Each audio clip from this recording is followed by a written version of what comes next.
పరిపాలన కొనసాగుతుంది. నేను ఒక్క మాట అంటున్నా, అంటే జనం అర్థం చేసుకోవాలి. మా దగ్గర 17 సీట్లు ఉన్నాయి, పార్లమెంట్ సీట్లు. 17 సీట్లకు 50% పెరుగుతాయి, అంటే 8 సీట్లు పెరుగుతాయి. యూపీలో 80 ఉన్నాయి, 80 ఉంటే 50% 40, 120 అవుతాయి. అంటే మొత్తం ఈ రాష్ట్రం ఆ రాష్ట్రం, సౌత్ నార్త్ అనే తేడా లేకుండా, నార్త్ ఈస్ట్ అనే తేడా లేకుండా ఎన్ని సీట్లు అయితే ఇప్పటిదాకా ఉన్నాయో దాని ప్రకారం అంత పదే మోడీ గారే స్వయంగా చెప్పింది. నిన్న కూడా ఎక్కడో కేరళ మోడీ గారు చెప్పినట్టు చెప్పిన తర్వాత కూడా మాట్లాడుతుందంటే ఇక వాళ్ళ ఇప్పుడు బీజేపీ వస్తే రిజర్వేషన్ పోతాయని చెప్పి ప్రచారం చేసిండ్రు రేవంత్ రెడ్డి గారు. పోయినాయండి చెప్పండి, పోయినాయా? ఎన్ని అబద్ధాలు అంటే రాజకీయాలకు కూడా ఒక పద్ధతి ఉండాలి. రాజకీయాలకు ఎథిక్స్, వాల్యూస్, సిస్టమ్ ప్రజలు ఏమనుకుంటున్నటువంటి సోయకులు లేదు. ఈ సభలు చూస్తున్న అసెంబ్లీ సమావేశాలు వ్యక్తిగతమైన దూషణలు తప్ప, వ్యక్తిగతమైన చర్చలు తప్ప, ఈ మరి 2500 రూపాయలు ఇస్తా అని చెప్పిన ఏం సంగతి అని చర్చ నడవనియరు. 3 గంటలు 4 గంటలు చేసిన కామెంట్ మీద చర్చ జరుగుతుందంటే ఎటుపోతున్నది? ఈ ఫీ రియంబర్స్మెంట్ పోరాలు చచ్చిపోతుంది. మీకు దీని గ్రావిటీ అర్థమవుతలేదు. కొద్దిమంది ఇంజనీరింగ్ కాలేజ్ యజమాన్యాల గురించి వీళ్ళు మాట్లాడుతున్నట్టు ఫీల్ అవుతుంది, కానీ యజమాన్యాలు కాదు. ఆ పిల్లలు ఫీజు కట్టకపోతే క్లాస్ రూమ్ నిలబెడితే అవమానం తట్టుకోలేక చచ్చిపోతున్నారు. పిల్లలు కోర్సు పూర్తి అయిపోతే సర్టిఫికేట్లకు డబ్బులు కట్టే స్తోమత లేకపోతే వాడికి మళ్ళీ పై చదువుకు పోతలేడు, మళ్ళీ ఇంకో ఉద్యోగానికి పోతాడు. ఇష్యూ అది కదా. నువ్వు కోర్టుకు పోతే కూడా నువ్వు ఇవ్వకపోతుంది. ఇంకా రిటైర్మెంట్ ఉద్యోగులు కూడా కోర్టుకు పోయి తెచ్చుకునే పరిస్థితి వచ్చాయి. ఈయన గొప్ప పరిపాలన అన్నది అన్ని అమలైనట్టు ఏం చెప్తాను చెప్పండి? ఫీ రియంబర్స్మెంట్ ఇవ్వలేకపోతుంది, రిటైర్డ్ ఉద్యోగులకు వాళ్ళ డబ్బులు వాళ్ళకి ఇవ్వకపోతుంది, ఇంకా మహిళలకు 2500 రూపాయలు ఇస్తాయని ఇవ్వకపోతుంది, ఉద్యోగ కావాలంటే ఇంతవరకు పూర్తి స్థాయిలో పెట్టకలేకపోతుంది.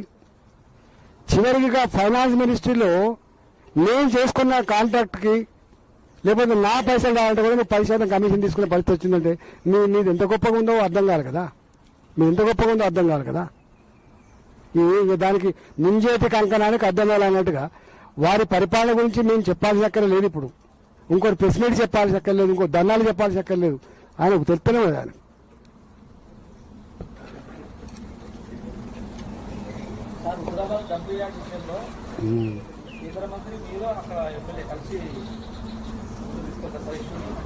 చెప్పొచ్చిన నేను ఒక ఎంపీ అయితే ఉన్నా, నేను ఒక ఎంపీ ఉన్నా.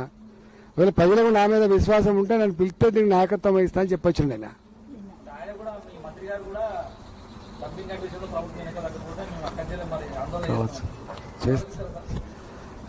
చేస్తే సంతోషమే కదా, ప్రజల పక్షాన్ని చేయాల్సిందే కదా, బాధ్యత కదా. లోకల్ ఎంపీ చేయాలి కదా. నేను మాజీ ఎమ్మెల్యేను, మాజీ మంత్రిని, నాకు 20 ఏళ్ళు అక్కడ ఓట్లేసినాడు కాబట్టి డెఫినెట్గా నా బాధ్యత ఉంటుంది. పోయి వచ్చిన, అందుకనే వాళ్ళు అన్నారు కాబట్టి పోయి వచ్చిన.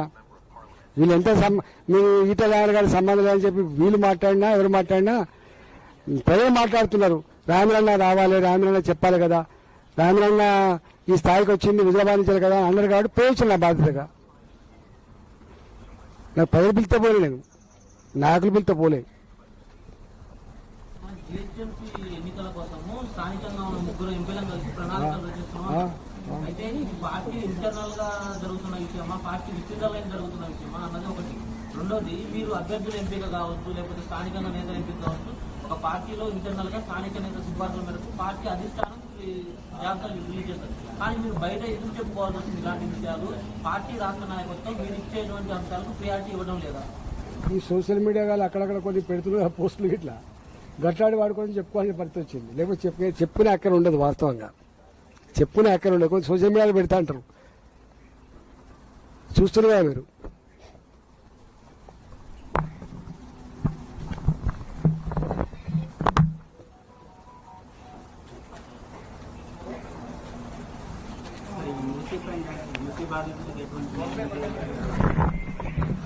నేను ఒక్క మాట్లాడుతున్నానే, నేను ఒక్కడే ఒక మాట్లాడుతున్నా.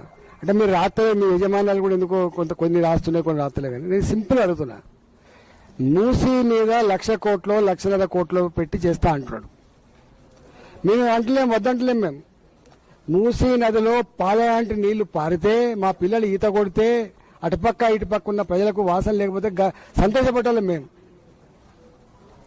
బట్టలు కావాలన్నా మనిషికి బంగారం కావాలంటే ఎవరు ఏం కోరుకుంటారా? బట్టలు కోరుకుంటారా, బంగారం కోరుకుంటారా? మీరు చెప్పండి. ఇక మేము అడుగుతున్నాం బట్టల గురించి అడుగుతున్నాం, మేము బంగారం గురించి అడుగుతలేం. మేము ఫీ రియంబర్స్మెంట్ గురించి అడుగుతున్నాం. ఇక రిటైర్డ్ ఉద్యోగులు చచ్చిపోతున్నారు, వాళ్ళ పైసలు వాళ్ళకి ఏమని చెప్పి అడుగుతున్నాం. ఇక సర్పంచ్లుగా ఎంపీటీసీలుగా 5 లక్షలు 10 లక్షలు నమ్ముకొంత పనిచేసి పెట్టింది వాళ్ళ బిల్లులు ఏమని కోరుతున్నాం. ఇంత మేరకు దబాయించి గవి కోరుతున్నాం కదా. ఇచ్చిన తర్వాత నీకు 3 లక్షల కోట్లు కాకపోతే 5 లక్షల కోట్ల బడ్జెట్ వచ్చినప్పుడు నీ దగ్గర పైసలు ఉన్నప్పుడు పెట్టు. అప్పు చేయడానికి కూడా దేనికోసం అప్పు చేయాలి? నువ్వే చెప్తున్నావు కోసిన 1 రూపాయి రాదు నా దగ్గర లేదని చెప్తున్నావు, ఇంకోవైపు ఈ పని చేస్తున్నావు. మూసిని ఎవరిదంటాడు? మొన్న అంటాడు మొత్తం కట్టి పడేచ్చేస్తాం. ఎవరు వ్యతిరేకం లేడు. మూసి చేస్తాడని సంతోషపడతాం మేము కూడా. కానీ ఏది ముందో అని అడుగుతున్నాం మేము. నువ్వు 2,500 రూపాయలు మహిళకి ఇస్తా అని చెప్పిన ఇయ్యరాదు. ఈ రైతులకు కూడా 5 మంది ఇస్తుంది. ఏమి ఇచ్చినావు రైతు మందు? ఒక్కొక్క ఎకరానికి ఇచ్చిండు, ఒక్కొక్క ఎకరానికే ఇచ్చిండు. ఇక మొక్కజొన్నలు ఇలా మొత్తం 1,900కు మార్కెట్లో సప్లై అవుతున్నాయి. 1,900 2,400 ఎంఎస్పీ ఉంది. అవి చేయరాదు? నువ్వు కొంటా అంటున్నావు. కొంటే నిన్న వరంగల్ పోతే ఏడుస్తున్నారు మక్కల రైతులు. ఇక సన్నవాట్లు కొన్నావు, వాళ్ళకి ఇవ్వాల్సిన బకాయిలు ఇయ్యరాదు? నువ్వు జరుగుతున్న పనులల్లా కళ్యాణ లక్ష్మి చెక్కులు ఉన్నాయి, తులం బంగారం ఇస్తా అని చెప్పిన తులం బంగారం ఇవ్వపోతే అవన్నీ టైంకి ఇవ్వరాదు అంటున్నావు. ఏంటంటే ఇవి ఉన్న పాత స్కీములు ఏవైతే నువ్వు రద్దు చేయలేదు గదైతే ఫస్ట్ పెన్షన్ ఇస్తా అని చెప్పిన 4,000 రూపాయలు ఇస్తావా ఇవ్వాలి చెప్పు. ఊకెందుకు 4,000 నుంచి 6,000 రూపాయలు ఇస్తా అని చెప్పిన హ్యాండిక్యాప్లకు ఇస్తావా చెప్పు. నిన్ను ఎవరు అడిగటం లేడు.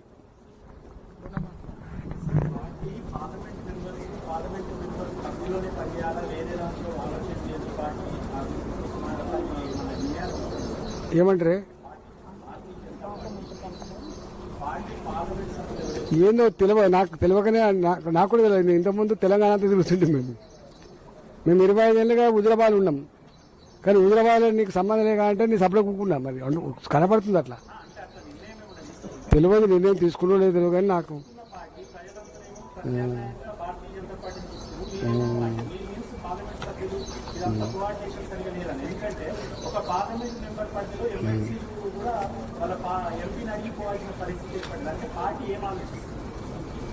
అంటే ఇప్పుడు ఎమ్మెల్సీలు కావచ్చు, ఎమ్మెల్యేలు కావచ్చు, ఎంపీలు కావచ్చు, పరస్పరం ఒకటే పార్టీ అయినప్పుడు తప్పకుండా చెప్పుకొని పోయి ఉంటుంది. ఈవెన్ గవర్నమెంట్ ఆల్సో ప్రోటోకాల్స్ ఉంటాయి.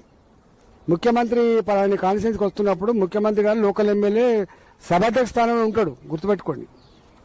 ఎంపీ కూడా ఉంటాడు. ఇప్పుడు పిచ్చి మారిపోయింది. కానీ మీరంతా మీకు చాలా మంది సీనియర్ నడిలా ఒకప్పుడు ముఖ్యమంత్రి గారు వచ్చినప్పుడు ఆ నియోజకవర్గంలో వేరే పార్టీ ఎమ్మెల్యే అయినప్పటికీ కూడా ఆ ఎమ్మెల్యే గారే ప్రోటోకాల్ ప్రకారంగా అధ్యక్షత వహించేది. ఇంతెందుకు సర్పంచ్, నువ్వు ఒక ఊరికి మా ముఖ్యమంత్రి గారు పోతే లోకల్గా ఉండే సర్పంచే అధ్యక్ష స్థానంలో ఉంటాడు. ఎడ్డోడా గుడ్డోడా చదువుకున్నాడా కాదు. లేదు ఇప్పుడు ఎందుకో ఆ పరిస్థితి. న్యాచురల్ గా ప్రభుత్వ పరంగా ఉండే అఫీషియల్ ప్రోగ్రామ్కు అట్లుంటది. పార్టీ పరమైన ప్రోగ్రామ్ అప్పుడు ఎట్లుంటుంది అంటే తప్పకుండా ఏదైనా అఫీషియల్ అయినప్పుడు ఏదైనా ఇంపార్టెంట్ అయినప్పుడు పట్టుగా పెళ్లిలోకి పోతాం, సావులకు పోతాం. ఎమ్మెల్సీ గారు పోవచ్చు, ఎమ్మెల్యే గారు పోవచ్చు, ఎవరైనా పోవచ్చు, దాన్ని చెప్పాల్సి అక్కర్లేదు. కానీ ఏదైనా ప్రజలకు సంబంధించిన ప్రోగ్రాం అయినప్పుడు తప్పకుండా చెప్పేటి ఉంటుంది. గుర్తుపెట్టుకోండి. నేనైనా చెప్పిపోతా. ఇప్పుడు నేను వెళ్ళిపోయినారు పోతా పోయి ప్రోగ్రాం అనుమతి అవన్నీ బట్టి ఎక్స్ట్రాలు. కానీ అనుమతి అక్కర్లేదు. కానీ చెప్పిపోవాల్సిన సాంప్రదాయం అయితే ఉంటుంది.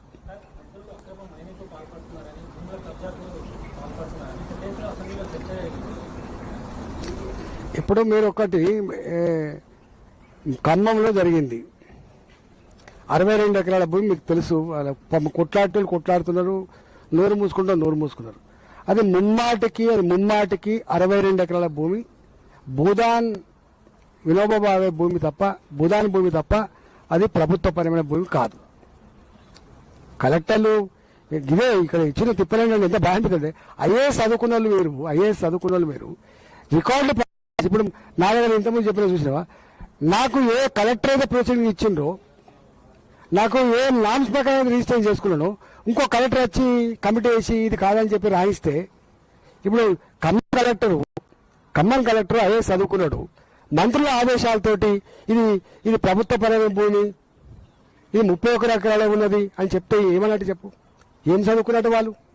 వీళ్ళు అనుకుంటుంది. కానీ ఏదో ఒకనాడు వీళ్ళ పట్ల కూడా, వీళ్ళ ఐఏఎస్ ఆఫీసర్ల పట్ల కూడా చాలా ప్రజలు ఎక్కడో ఆందోళన ఉంది, వ్యతిరేకత ఉంది. వాళ్ళకి అనుకుంటున్నారు అది మంచిది కాదు.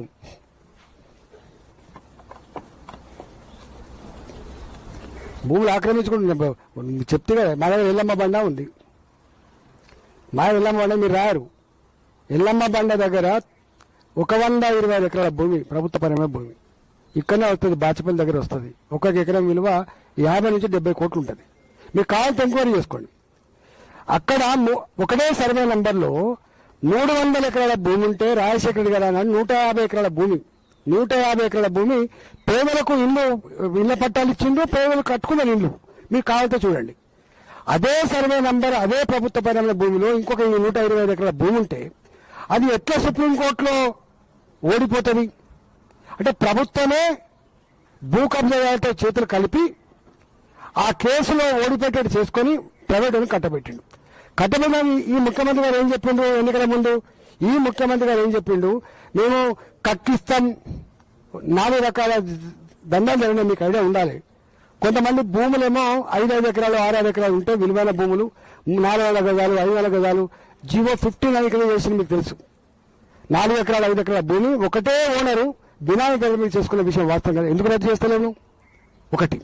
రెండవది, ఇప్పుడు అనేక రకాల ఇట్లాంటి, ఇప్పుడు ఎల్లమ్మ బండ ఉంది, ఇండియన్ గల్ఫ్ ఆయిల్స్ ఉన్నది కుకట్పల్లిలో. ఎందుకు నువ్వు దాన్ని తీసుకోవట్లేదు? నువ్వు వచ్చిందని వాపస్ తీసుకోవాలి కదా. నువ్వే చెప్పినావు కదా. నువ్వు అడిగినవి అప్పుడు, అయ్యా మీరు ముఖ్యమంత్రి గారు ఎక్కడి నుంచి తెస్తారు ఈ డబ్బు అని అడిగినాను. ఎక్కడి నుంచి ఈ డబ్బు తెస్తారంటే గింతంత ముక్క భూమి అమ్మితే నీకు అన్ని చేస్తా అని చెప్పిండు.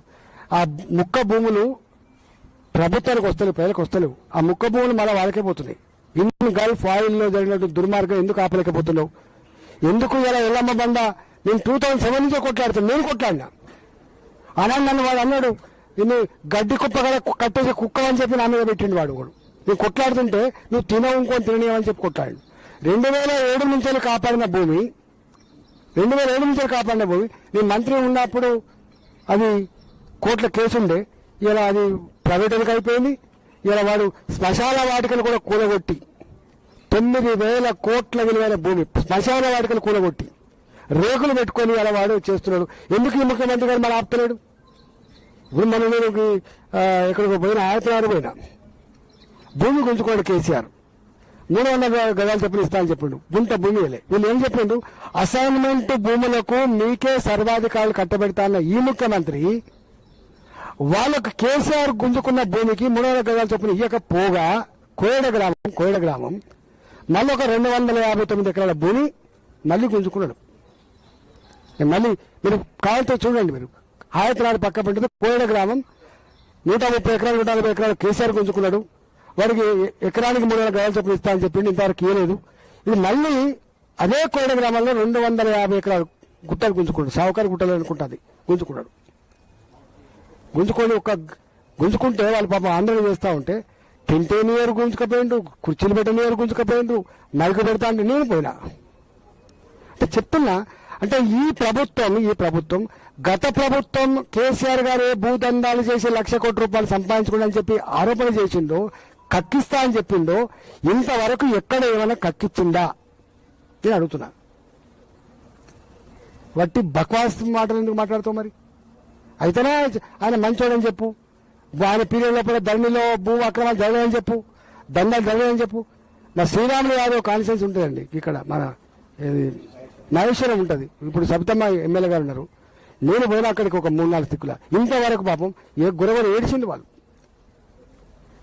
3 తరాలు అంటే ఒక 80 ఏళ్ల క్రితం నుంచి వెళ్ళి ఆ భూములో దున్నుకొని బతుకులు, కూరగాయలు, కొత్తిమీర, పుదీనా అమ్ముకొని బతికేటోళ్ళు గుంజుకున్నావు. నువ్వు వచ్చినావు, ఇచ్చినావా ఏమైనా?